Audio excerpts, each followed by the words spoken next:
ओम शांति। 22/6/2024 बाबा के महावाक्य हैं। बाबा कहते हैं, मीठे बच्चे, यहाँ तुम बदलने के लिए आए हो। तुम्हें आसुरी गुणों को बदल दैवी गुण धारण करने हैं। यह देवता बनने की पढ़ाई है। प्रश्न है, तुम बच्चे कौन सी पढ़ाई बाप से ही पढ़ते हो, दूसरा कोई पढ़ा नहीं सकता? उत्तर है, मनुष्य से देवता बनने की पढ़ाई, अपवित्र से पवित्र बनकर नई दुनिया में जाने की पढ़ाई एक बाप के सिवाय और कोई भी पढ़ा नहीं सकता। बाप ही सहज ज्ञान और राज्यों की पढ़ाई द्वारा पवित्र प्रवृत्ति मार्ग स्थापन करते हैं। ओम शांति। बाप बैठ बच्चों को समझाते हैं, वास्तव में दोनों ही बाप हैं, एक हद का दूसरा बेहद का। वह बाप भी है तो यह बाप भी है। बेहद का बाप आकर पढ़ाते हैं। बच्चे जानते हैं हम नई दुनिया सतयुग के लिए पढ़ रहे हैं। ऐसी पढ़ाई कहाँ मिल नहीं सकती। तुम बच्चों ने सत्संग तो बहुत किए हैं, तुम भक्त थे ना, जरूर गुरु किए हुए हैं, शास्त्र अध्ययन किए हुए हैं, परंतु अभी बाप ने आकर जगाया है। बाप कहते हैं, अभी ये पुरानी दुनिया बदलनी है। अभी मैं तुमको नई दुनिया के लिए पढ़ाता हूँ। तुम्हारा टीचर हूँ। कोई भी गुरु के लिए टीचर नहीं कहेंगे। स्कूल में टीचर पढ़ाते हैं जिससे ऊंच पद पाते हैं, परंतु वह पढ़ाते हैं यहाँ के लिए। अभी तुम जानते हो हम जो पढ़ाई पढ़ते हैं वह है नई दुनिया के लिए। गोल्डन एज्ड वर्ल्ड कहा जाता है। यह तो जानते हो कि इस समय आसुरी गुणों को बदल दैवी गुण धारण करने हैं। यहाँ तुम बदलने के लिए आए हो। कैरेक्टर की महिमा की जाती है। देवताओं के आगे जाकर कहते हैं, आप ऐसे हो, हम ऐसे हैं। तुमको अभी एम ऑब्जेक्ट मिली है। भविष्य के लिए बाप नई दुनिया भी स्थापन करते हैं और तुमको पढ़ाते भी हैं। वहाँ तो विकार की बात होती नहीं। तुम रावण पर जीत पाते हो। रावण राज्य में है ही सब विकारी, यथा राजा रानी तथा प्रजा। अभी तो है पंचायती राज्य। उनके पहले राजा रानी का राज्य था, परंतु वह भी पतित थे। उन पतित राजाओं के पास मंदिर भी होते हैं। निर्विकारी देवताओं की पूजा करते थे। जानते हैं वह देवता पास छोकर गए हैं। अभी उनका राज्य है नहीं। बाप आत्माओं को पावन बनाते हैं और याद भी दिलाते हैं कि तुम देवता शरीर वाले थे। तुम्हारी आत्मा और शरीर दोनों पवित्र थे। अब फिर से बाप आकर पतित से पावन बनाते हैं। इसीलिए ही तुम यहाँ आए हो। बाबा ऑर्डिनेंस निकालते हैं, बच्चे, काम महाशत्रु है। यह तुमको आदि मध्य अंत दुख देते हैं। अभी तुमको गृहस्थ व्यवहार में रहते हुए पावन बनना है। ऐसे नहीं देवी देवता आपस में प्यार नहीं करते होंगे, परंतु वहाँ विकारी दृष्टि नहीं रहती, निर्विकारी होकर रहते हैं। बाप भी कहते हैं, गृहस्थ व्यवहार में रहते कमल फूल समान बनो। अपना भविष्य ऐसा बनाना है जैसे तुम पवित्र जोड़ी थे। हर एक आत्मा भिन्न नाम रूप लेकर पार्ट बजाती आई है। अभी तुम्हारा यह है अंतिम पार्ट। पवित्रता के लिए बहुत मूंझते हैं कि क्या करें, कैसे कंपेनियन होकर रहें। कंपेनियन होकर रहने का अर्थ क्या है? विलायत में जब बूढ़े होते हैं तो फिर कंपेनियन रखने के लिए शादी कर लेते हैं, संभाल के लिए। ऐसे बहुत होते हैं जो ब्रह्मचारी हो रहना पसंद करते हैं। सन्यासियों की तो बात अलग है। गृहस्थ में रहने वाले भी बहुत होते हैं जो शादी करना पसंद नहीं करते हैं। शादी करना, फिर बाल बच्चे आदि संभालना, ऐसी जाल फैलाएं ही क्यों जो खुद ही फंस पड़े। ऐसे बहुत यहाँ भी आते हैं। 40 साल हो गए ब्रह्मचारी रहते, इसके बाद क्या शादी करेंगे। स्वतंत्र रहना पसंद करते हैं, तो बाप उनको देख खुश होते हैं। यह तो है ही बंधन मुक्त। बाकी रहा शरीर का बंधन, उसमें देह सहित सबको भूलना है। सिर्फ एक बाप को याद करना है। कोई भी देहधारी क्राइस्ट आदि को याद नहीं करना है। निराकार शिव तो देहधारी नहीं है, उनका नाम शिव है। शिव के मंदिर भी हैं। आत्मा को पार्ट मिला हुआ है 84 जन्मों का। यह अविनाशी ड्रामा है, इसमें कुछ भी बदली नहीं हो सकता है। तुम जानते हो, पहले पहले हमारा धर्म कर्म जो श्रेष्ठ था वह अभी भ्रष्ट बन गया है। ऐसे नहीं, देवता धर्म ही खत्म है। गाते भी हैं, देवताएं सर्वगुण संपन्न थे। लक्ष्मी नारायण दोनों पवित्र थे। पवित्र प्रवृत्ति मार्ग था, अभी अपवित्र प्रवृत्ति मार्ग है। 84 जन्मों में भिन्न भिन्न नाम रूप बदलता आया है। बाप ने बताया है, मीठे मीठे बच्चों, तुम अपने जन्मों को नहीं जानते हो। मैं तुमको 84 जन्मों की कहानी सुनाता हूँ तो जरूर पहले जन्म से लेकर समझाना पड़े। तुम पवित्र थे, अब विकारी बने हो तो देवताओं के आगे जाकर माथा टेकते हो। क्रिश्चियन लोग क्राइस्ट के आगे, बौद्धि लोग बुद्ध के आगे, सिख लोग गुरु नानक की दरबार में आगे जाकर माथा टेकते हैं। इससे मालूम पड़ता है कि यह किस पंथ के हैं। तुम्हारे लिए तो कह देते हैं यह हिंदू हैं। आदि सनातन देवी देवता धर्म कहाँ गया, यह किसी को पता नहीं, प्राय लोप हो गया है। भारत में चित्र तो अथाह बनाए हुए हैं। मनुष्यों की भी अनेक मतें हैं। शिव के भी अनेक नाम रख दिए हैं। असल में उनका एक ही नाम शिव है। ऐसे भी नहीं उसने पुनर्जन्म लिया है तब नाम फिरते जाते हैं। नहीं, मनुष्यों की अनेक मतें हैं तो अनेक नाम रखते हैं। श्रीनाथ द्वारे में जाओ तो वहाँ भी बैठे तो वही लक्ष्मी नारायण है। जगन्नाथ के मंदिर में भी मूर्ति वही है, नाम भिन्न भिन्न रखे हैं। जब तुम सूर्यवंशी थे तो पूजा आदि नहीं करते थे। तुम सारे विश्व पर राज्य करते थे, सुखी थे। श्रीमत पर श्रेष्ठ राज्य स्थापन किया था, उसको कहा जाता है सुखधाम। और कोई ऐसे नहीं कहेंगे कि हमको बाप पढ़ाते हैं, मनुष्य से देवता बनाते हैं। निशानी भी हैं, जरूर उन्हों का ही राज्य था। वहाँ किले आदि नहीं होते, किले आदि बनाते हैं सेफ्टी के लिए। इन देवी देवताओं के राज्य में किले आदि थे नहीं। दूसरा कोई चढ़ाई करने वाला होता नहीं। अभी तुम जानते हो, उस देवी देवता धर्म में ट्रांसफ़र हो रहे हैं।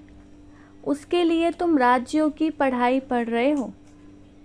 राजाई पानी है। भगवानुवाच, मैं तुमको राजाओं का राजा बनाता हूँ।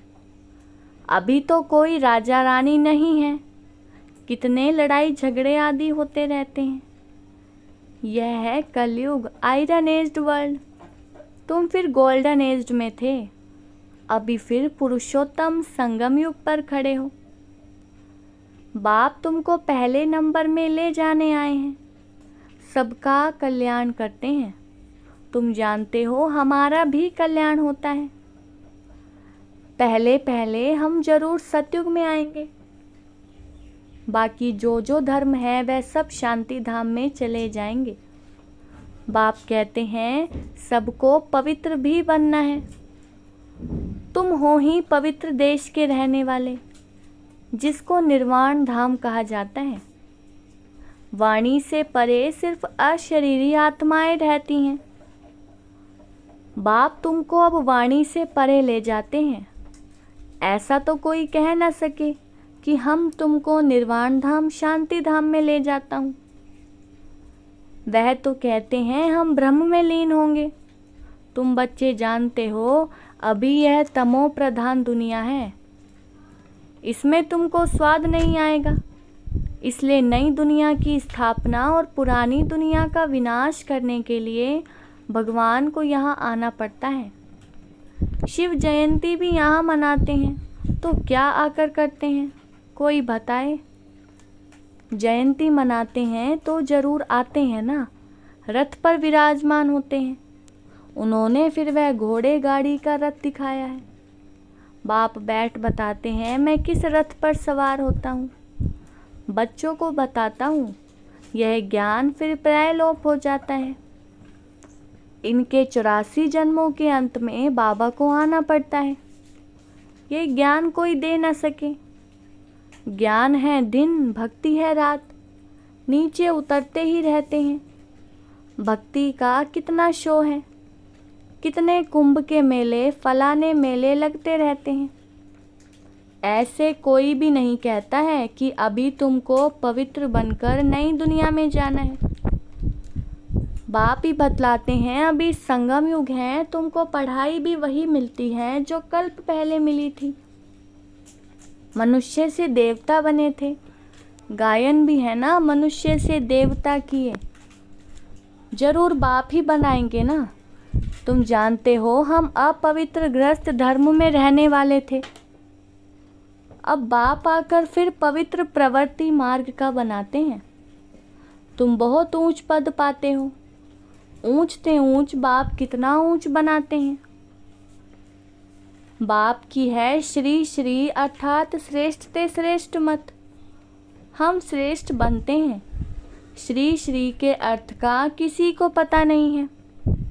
एक शिव बाबा का ही यह टाइटल है, परंतु वह फिर अपने को श्री श्री कह देते हैं। माला फेरी जाती है। माला है 108 की, उन्होंने 16,108 की बनाई है। उसमें 8 तो आने ही हैं, 4 जोड़ी और 1 बाप। 8 रत्न और 9वां हूँ मैं। उनको रत्न कहते हैं। उनको ऐसा बनाने वाला बाप है। तुम बाप द्वारा पारस बुद्धि बनते हो। रंगून में एक तालाब है, कहते हैं उसमें स्नान करने से परियां बन जाते हैं। वास्तव में यह है ज्ञान स्नान, जिससे तुम देवता बन जाते हो। बाकी वह तो सब है भक्ति मार्ग की बातें। यह तो कभी हो ही नहीं सकता कि पानी में स्नान करने से परी बन जाएं। यह सब है भक्ति मार्ग। क्या क्या बातें बना दी हैं, कुछ भी समझते नहीं हैं।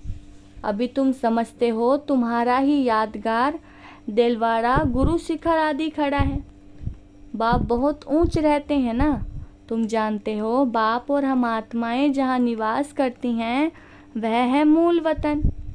सूक्ष्म वतन तो केवल साक्षात्कार मात्र है, वह कोई दुनिया नहीं है। सूक्ष्म वतन व मूल वतन के लिए यह नहीं कहेंगे कि वर्ल्ड हिस्ट्री रिपीट। वर्ल्ड तो एक ही है, इस वर्ल्ड की हिस्ट्री रिपीट कहा जाता है।